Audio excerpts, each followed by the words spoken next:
Hey guys, it's Toni here with GEEKSSOCIATED Press. I'm here with Todd VanHooser, and this is the guy that this convention, Laughing Moon 3, is really all about.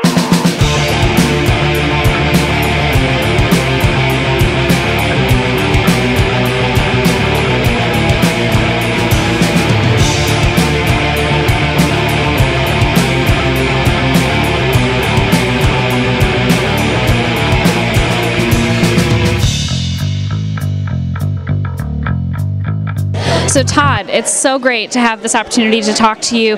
Tell me about the Laughing Moon Chronicles. The Laughing Moon Chronicles, it's a sort of an epic fantasy series. The first book came out about 3 years ago called The Baron 12. 2 years after that, we produced Adventures Under the Laughing Moon, which is a role-playing game that invites people that are involved in the series to create characters of their own, set down tabletop style, and join their own adventures. Absolutely. Well, and getting into the actual, the Laughing Moon Con, this is Laughing Moon Con 3. Right. Are these mainly your students, obviously your fans, your followers, things like that? Tell me about the convention and what it's all about.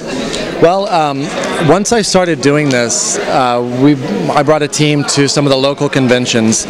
Phoenix Comic-Con was one of our first. We did several gaming conventions like DarkCon, Leprechaun, others that are more local based, but more and more we began to see that it was an older crowd.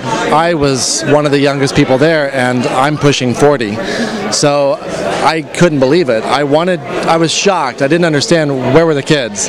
So I last year began this idea of creating our own Comic-Con style event that would invite kids into this, let them experience this for the first time, and see what it has to offer. So what you see here, there are many of my students, but on top of that, they brought their parents, they brought their neighbors, their friends. We've got other schools involved as well, and the hope is that this is sort of a gateway for that younger generation. They come here, they see some vendors, they see cool people in costumes, they play fun games, and then they go to larger events like Phoenix Comic-Con. One of the differences that I try to provide as a teacher, though, is that everything that's happening here has a storyteller's theme behind it. Role-playing games are a great example because they're able to set down, they think they're playing a game, but what they're actually doing is partaking in plot development, character arcs. There's a social community occurring. So many of the lessons that they've actually heard me teach as a high school English teacher, they're able to set down and be a part of in what they think is just a game. That's really an amazing perspective. So tell us a little bit about, do these events benefit charity? Sure. Is it a fundraiser for the school? Where does the money from this go to? We actually have an after-school Laughing Moon Club. All the money from last year I was able to use to send the high school band to the Fiesta Bowl parade. So the kids got to march behind Arizona's 501st. So you had our band with stormtroopers and Imperial officers from Star Wars. So all of the money that you see coming through here goes to either my school club, student government, there's an advanced placement group club, so school clubs get the money from Laughing Moon Con. That's amazing. So where are we going to see Laughing Moon next?